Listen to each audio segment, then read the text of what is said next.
Happy Tuesday. Welcome back to Damian. I'm back with a Mr. Nightmare video. I haven't seen Mr. Nightmare in a hot minute, so I missed a few videos by him. This is the most appealing video that came out since I was sick, basically. Since then, 3 videos came out. Easter horror stories, this video I'm about to react to, and something else. I don't know the other one. I forgot. 3 creepy, real stories with photos and video evidence. These kind of videos I love because like there's photo and video evidence, right? If someone just submits a story, oh yeah, you know, I was followed and this happened. I'm not saying by any means that you're faking it, because like you definitely could not be.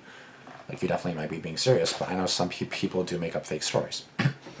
So that being said, I'm kind of like, I like when there's proof, because then it's like, you know, plus then you get to expose the, you know, the stuff, the susness, right? So that's always good too. So I'm gonna plug my phone in before my camera's good, my laptop's good. Okay, I don't need to plug in anything else. Good, you do that. Starting.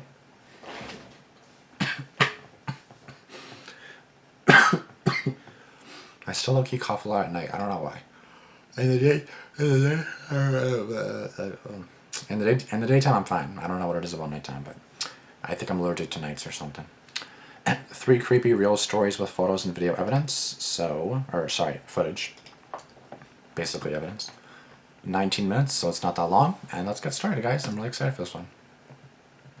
Mark was a college student living in Indiana. His house was quiet and sat next to some woods. During the day, everything felt normal, but at night, the woods made the place feel strange. Yeah. Behind his... I was actually on my sister's house earlier tonight. Again, pre-film video. So earlier tonight, I was at my sister and her boyfriend's place, and then we walked through this like little park, and I was like, this is like a Mr. Nightmare video waiting to happen. Like 3 people walking through the woods or walking through something just like this. Then they hear a twig snap. It didn't happen this time, but I was like, bro, this is like literally a Mr. Nightmare video that I'm in right now. Because I was walking, it was like pitch black. I'm with my sister and her boyfriend, so it's fine, and it's in a safer area. Well, safer area, you know. Like who knows what areas are really safe nowadays. Anybody could be bad. Any place could be bad, so you can't really just say, oh yeah, this is a safe area. Call my friend crazy, but she doesn't lock her door at nighttime. I'm not going to tell you where she lives, obviously, but she does not lock her door at nighttime. And I'm like, you idiot. I mean, she's not going to watch this video anyways, but like, you know what I mean? Like, lock your door, bro. Like, get your shit together. I'm sorry. Like, do you guys keep your doors open? I don't care if I live in the safest place. I don't care if I have 100 security guards around my freaking house. I'm locking that door. I don't give a fuck. His house, under the patio, there was a hot tub. Ooh, okay. That's where everything happened. It was Saturday night, March 29th, around 12:30 a.m. I'm currently filming this on a Saturday night. Well, technically Sunday morning, so I'm safe. Spring break was ending and school was starting again soon. Mark had his 3 close friends over, Kyle, Keenan, and Derek. They were spending one last night hanging out. They were in the garage playing pool, blasting music, and drinking. Everyone was laughing and having fun. It felt like a good night. After a while, Kyle said they should go in the hot tub. It was cold outside, so the warm water sounded even better. Everyone agreed. They got changed into swim trunks, grabbed their drinks, and went into the hot tub. The warm water felt good as they talked, made jokes, and didn't pay attention to the time. Then they heard something. It was the sound of sticks breaking, like footsteps coming from the woods. And what did I say earlier? You know, like you heard a twig snap, and there's the start of your horror story. It didn't sound like an animal. It sounded like a person. They all went quiet and looked around. Keenan tried to calm everyone down and said it was probably nothing. The others laughed, but it was more to stop feeling nervous. They turned the music up louder. Nothing really to see with this photo, but sure. And tried to keep talking. About 10 minutes later, a man walked out of the woods. He stepped into the light from the patio. He was wearing a long black coat, white sweatpants, and a gaming headset. His eyes were wide, and his face didn't show any feeling. Everyone jumped. They yelled at him and asked who he was and what he was doing. The man raised his hands and said his name was Seth. He said he was 33 years old, and he heard them laughing and wanted to join. The guys just looked at each other, confused. Mark told him to leave, but he didn't listen. Instead, Seth took off his coat then his shoes, and then his pants. Wow. Like, he deadass just started undressing in front of you guys. That's so weird, bro. He was now in only his underwear. Then he got into the hot tub. No one knew what to say. Mark pulled out his phone and started recording, not for fun, but because the whole thing felt unreal. This was the footage he captured. Who the fuck is this guy? Bro walked up middle of the night and got in the tub.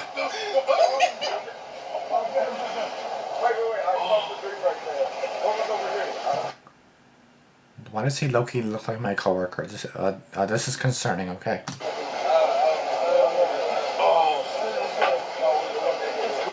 They started asking Seth questions, like where he came from and if he knew anyone there. He just kept saying he heard them laughing and wanted to hang out. Then he said something really disturbing. He said he had molested a child. That changed everything, obviously. What? The guys jumped out of the hot tub and started yelling at him to leave. They pulled him out of the water. Seth didn't try to stop them. He just stood there, dripping wet and staring. Then he slowly walked back into the woods without saying anything. The group ran inside and locked all the doors. Some of them laughed nervously, trying to shake it off. Wait, you guys didn't call the cops? I would have said, okay, you know what? You can stay right there, okay? Yeah, you know what? You can chill with us. My friend is gonna go get a snack. Hello, 911. But Mark and Kyle didn't feel okay. They felt like it wasn't over. About 15 minutes passed. Kyle said they should go back out to lock the hot tub. Mark said okay. Lock the They hot got tub? flashlights and stepped How do outside. you lock a hot tub? That's when Mark saw something next to the hot tub. It was a phone. He picked it up and saw the screen light up. Whatever was on the lock screen made him drop the phone. He didn't say what it was, but it scared him. He said he thought Seth would come back, so they ran inside and told the others. Everyone tried to stay calm. Then they heard a tapping sound on the window. Mark already knew who it was. He opened the curtain, and wouldn't you know it, Seth was standing right there. His face was pale, his eyes were wide open, and he had a creepy smile. Someone entertain him while you call the police. That's what I would do. Like, not entertain him in the sense of, because, like, you know, but kind of, like, keep him there till the cops show up. You know what I mean? Like, do you guys get what I mean? Like, don't let him leave. Like, if he frickin' that word a child, then you know what I mean? Like, that's not okay. Like, that's not He okay. didn't say anything, he didn't move, he just stared. Mark yelled for Kyle. I don't know if he's Kyle ran joking, in and but that's called not a the joke. police. There you go. Mark grabbed a bat and went to the front door. He yelled for Seth to leave and take his phone. Seth didn't answer. Instead, he slowly walked around the side of the house. Mark followed a little bit and looked through the patio window. Seth was standing there again, staring inside. Mark told him the cops were coming and that he needed to leave. I wouldn't even tell him that. I want him to be caught. Like, in this case, you don't just want the cop, because, like, you know what I mean? Like, let's say someone's breaking into your house. Of course you want them to get caught.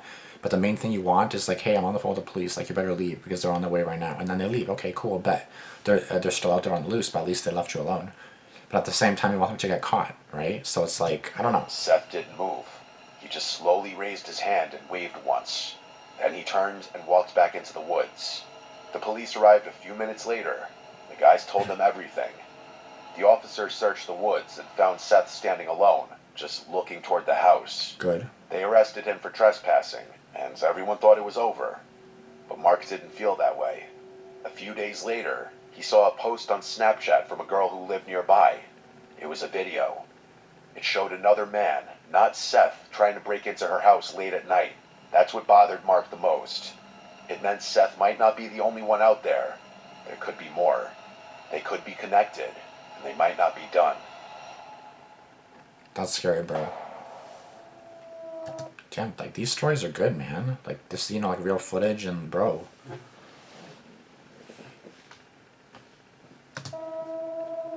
A few years ago, 3 high school friends named Beck, Matthew, and Tyler decided to explore a sewer tunnel in their neighborhood.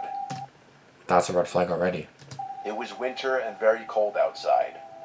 The tunnel was at the edge of their neighborhood, under a small creek next to some office buildings. Yeah, that's smart. These buildings were empty and dark at night. The boys had seen the tunnel before, but never went inside of it. As It because always you looked shouldn't. creepy, and they joked about it, but deep down they were curious. That night, they finally decided to go in. They brought sleds with them, thinking it would help if someone asked what they were doing. They knew they weren't allowed to be there, but they wanted to do something exciting. Just as they pulled into the parking lot, a police car showed up. A police officer got out and asked what they were doing there. Someone had apparently seen them on the security camera. Tyler quickly said that they were just going sledding. The officer looked at them for a moment, then told them to leave. So they left, but only for a little while. After driving around for about 30 minutes, they came back. This time, they parked farther away, behind a building where no one could see them. They walked down a hill behind the buildings. They could What if someone sees you on camera again, though? see their breath in the cold, crisp air. They stood in front of the tunnel, I'm knowing loving the music he's editing. Like, there's such eerie music. I fucking love it, bro. how big, round, and completely dark inside it was. They turned on their flashlights and walked in. Turn off your light, everybody. Yeah. Oh, look at that. Dude, that's oh, look at the date, dude. Oh, 6/19/19. 19. Oh my god. Dude, how did we even find this? Oh my gosh. Inside the tunnel, the ground was dry. It was quiet, except for the sound of water dripping deeper in. The walls had graffiti all over them. Most of it looked old, but one thing caught their eye. A date was spray painted in large red numbers. 6/19/19. 6/19/19. The paint looked newer than the rest. So, hold on. January, February, March, April, May, June. June 19th, 2019? 1900? I don't know. Like it was done recently. That made them feel uneasy. Their flashlights weren't very strong and didn't shine very far. Still, they kept walking and acting tough, but deep down they were nervous. The farther they went, the colder it got. The temperature was dropping fast. Even though they were underground, they could still see their breath. The walls looked like they had ice on them.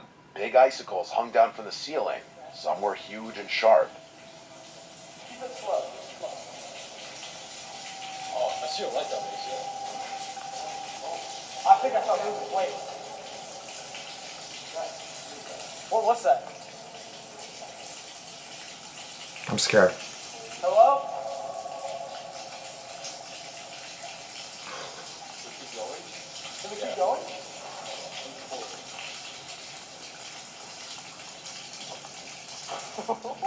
Bro, the lights are moving. Bro. Dude, and these icicles can like impale you, dude. Look how long. What happened? Suddenly, a loud cracking sound echoing from further down the tunnel sends the group fleeing in fear. The sound resembled something heavy hitting stone. It wasn't any of them. The sound came from deeper inside the tunnel, too far to see. They tripped, slid, and bumped into each other as they rushed to get out. When they got outside, they were shaking and breathing hard. That's when Beck noticed his phone was missing. He had dropped it while they were running. Oh no. Tyler and Matthew told him to forget about it. They didn't want to go back in. Honestly, bro, that's your phone. Like, you need your phone. I'm sorry. But Beck didn't listen. He grabbed his flashlight and started walking toward the tunnel again. The others followed, but they didn't want to. The tunnel felt different this time. It felt even darker. The air felt heavy and strange, like something was wrong. Their flashlights didn't work as well, and the silence was even worse than before. It felt like something was watching them. Okay, there's footage again. So I was wondering, is there footage again? Because I like this, like, real raw. I love this. Real raw footage. Matthew, go over here this way. Dude, that's when we fucking heard the noise. Shit, dude, you have to go back there. You're going first, bro. No, yeah, we're not leading the way. No, somebody else lead the way, please. No, it's your food. At some point Yeah, high schoolers aren't the smartest, as you can see. off camera, Beck found his phone. Afterwards, the group continued deeper into the tunnel investigating. Again? That's when they heard a sound. It must have hit like here or something. What was it? Do you remember? A loud scream came from deeper in the tunnel. Oh shit. It echoed off the walls and felt like it was getting closer. They didn't wait. They turned and ran as fast as they could. This time, No one talked, no one looked back. They just ran. They got to the car, jumped in, and drove away without stopping. The car ride back was mostly silent. The three friends thought it was over when they all got home. They were ready to move on with their lives. But late that night, Beck's doorbell rang twice. This was at some off hour in the night.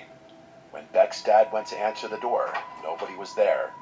This of course begs the question, were the boys followed home that night? Or was it simply a very unfortunately timed ding-dong ditch? That remains a mystery. The night left more questions than answers for the three friends, but they all heard the noises and of course got it on video. Perhaps it was something they weren't meant to stumble upon. The woods encounter. Ooh, okay, bro. Bro, I'm loving these videos, bro. This is I need to leave a comment on this and say, bro, this is fantastic. Like, do more videos like this because this is fantastic. I'm loving this. In April of 2022, a man named Connor took a construction job far from home as part of a 3-month accommodation program. The pay was decent, and he needed every dollar. He wasn't in the best place financially, and the bonus of working alongside his longtime friend Jim made the opportunity more appealing. They figured it would be a nice change of pace. Extra cash, time away from home, and some peace from the chaos of everyday life. The job itself wasn't bad. A few weeks in, Ryan had adjusted well to the routine, but the area they were stationed in was remote, deep in rural countryside. There were long, winding roads with barely any signs of life. How do I feel like I recognize this story?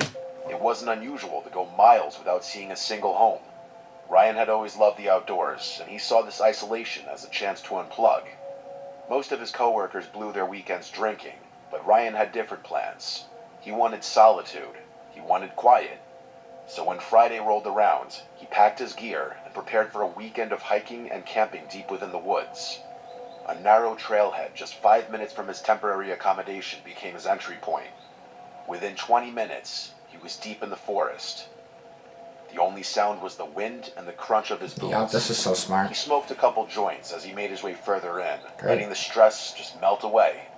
The isolation was comforting for him. Well, at first. Around 7 p.m., the sun began to sink behind the treetops. Shadows stretched long across the trail. Ryan so knew it was pretty. time to find a place to settle. That's when he noticed something unusual. There was a scent in the air, burning firewood, and a light layer of smoke drifted between the trees.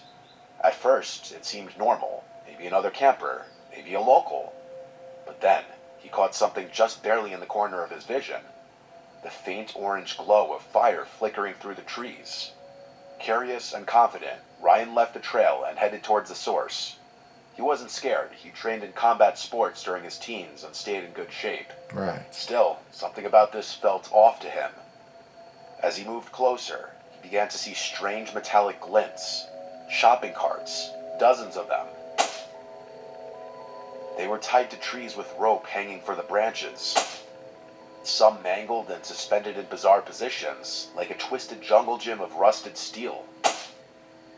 It didn't look like a campsite. It looked like a ritual site, like something meant to be seen and feared. Ryan pulled out his phone and started snapping photos. He had to prove this to his friends someday because no one would believe it otherwise. Then, something even stranger caught his eye. Hung directly above the fire was a charred, old-fashioned duck ornament. Sitting in the duck's back was a scorched baby doll. The thing was melted, its limbs warped from heat. Ryan took a photo of that too, but the longer he stared, the more disturbed he felt. His chest began to tighten. The fire was roaring, clearly tended to recently. There were water bottles scattered around. Someone had been there, or currently was there, maybe still watching. He thought about turning around, thought about heading straight back to the trailhead, but something made him keep walking. He tried to convince himself it was nothing, just some weird loner, maybe drunk. So all these stories, I'm pretty sure I don't remember the first one. What was the first one? So the first one wasn't all your fault at all, but story 2 and 3 is like literally all your fault. I'm sorry. Like you're walking into the trap in a sense. Probably harmless. Still, he checked over his shoulder more than once.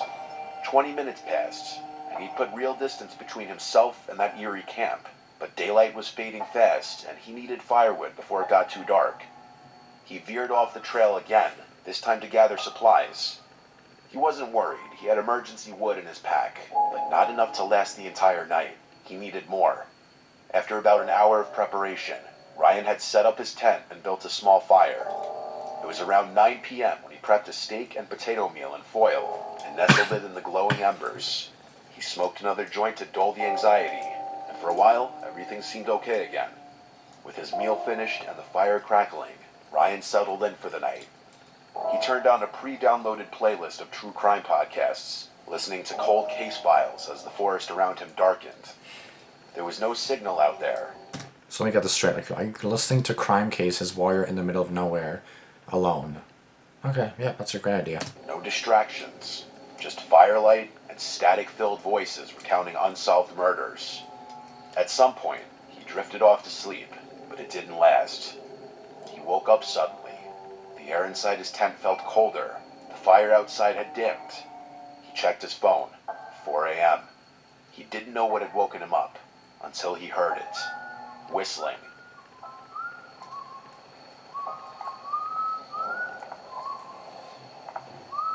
A slow, eerie tune carried Hell through no. the trees surrounding his camp. He froze. His body wouldn't move. It was like something inside him had shut down. He lay motionless, listening as the sound crept closer. Then the whistling stopped. What followed was worse. Soft footsteps. Fast, light, and quiet, circling his tent. He couldn't see them, but he could hear them crunching twigs and shifting leaves. His heart pounded in his throat. Then, without thinking, his body finally snapped into motion. He jumped up, threw on his boots, and burst out of the tent. What made it worse, what twisted the fear into something primal, was that the footsteps had come from the direction he had entered the trail. The way back to safety was now blocked. He had no choice but to run deeper into the forest. He sprinted as fast as he could, crashing through brush and low branches. But behind him, he could hear more footsteps, multiple. Boy, you better They fucking weren't run. in sync. The sounds overlapped, too fast and scattered to just be one person. There were two of them, maybe more. For 5 straight minutes, he ran until his lungs burned and his legs begged for rest. He found a dense cluster of trees and dove into the underbrush, burying himself in leaves and tangled roots. He didn't move. He barely breathed. The footsteps faded, distant now, but he didn't dare come out. He waited, still and silent in the dark. Eventually, he knew he had to move. He crawled through the forest with branches cutting into his arms and legs. Every step was slow and careful. When the trees finally began to thin, he broke into one final sprint. He recognized the trailhead, the way out, and he ran without stopping. No one followed him after that. The forest was quiet, but the damage was done. He got back to his accommodation and immediately reported the incident to the police. They took his statement and promised to investigate, but he never heard anything back. To this day, Ryan believes the people who chased him were the same ones who built that bizarre shrine of cards and dolls. What they were doing out there and what they wanted, he doesn't know. But it was more than just a creepy encounter. To him, it felt ritualistic, cult-like. He finished his contract and returned home, but the memory never left him. He still remembers the sound of the footsteps, the whistling, and the feeling of helplessness. If there's anything to learn from this story, it would be to trust your instincts. If you find something that doesn't feel right, you should leave. Ryan almost didn't, and he knows he might not have lived to tell the story if he had stayed. Damn, bro. This video was me experimenting with a slightly different style. If any of you have personal scary experiences that include photos or videos and you'd like to submit them, email them to me and I'll try to make this style of video a new series. Please. Also, if you haven't already, click the bell icon and turn on all notifications because apparently only 15% of you have done so. What? And that would really help out the channel. Only 15% are subscribed to Mr. Namber, bro? What the hell's wrong with you guys? I'm sorry, but like, what is wrong with you guys? I'm subscribed, got the bell on, everything, bro. Come on. That is messed up. 6.79 million subscribers and 15% are only subscribed? Jesus, bro. Y'all are wild and for real. Okay, anyways. Yes, the guy's name last year was Connor. Ignore the Ryan towards the end. That's what happens when you're recording multiple videos. That one, sometimes it didn't sound like a person. Yes, it did. It's probably a homeless person taking shelter inside the tunnel and was afraid of them. Probably. A loud scream came from deeper in the tunnel. What was it? Do you remember what? Fuck, bro, gosh. The sound in the second story is most likely from a host person. Or the sound, yeah, okay.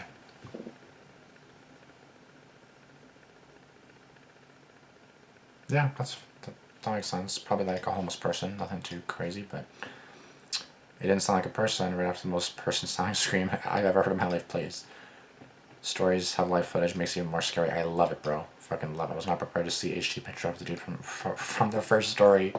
See, that's what I love, because then it's like dead ass. Like the guy is just climbing into the pool, and it's like, excuse me, like normally you just hear it all. So it's crazy, bro. Thank you.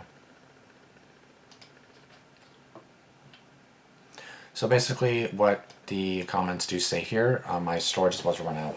I'll continue after.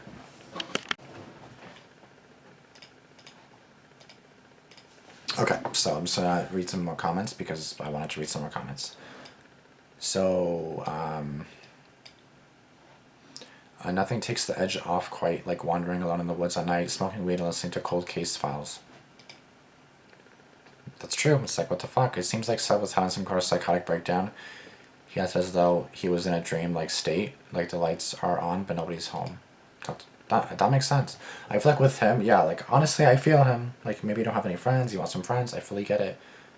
But you can't just walk into someone's hot tub like that, especially when they told you to leave, bro. You can't do that. Our next level is scary. I love it, bro. I fucking love it. It sounded literally like a person. As much as I love using my imagination to create stories, but actually seeing the videos, it makes it so much better, bro. So much better. The way Seth just stood there and smiled through the window, that's kind of the moment you never forget. It gives me chills just thinking about it.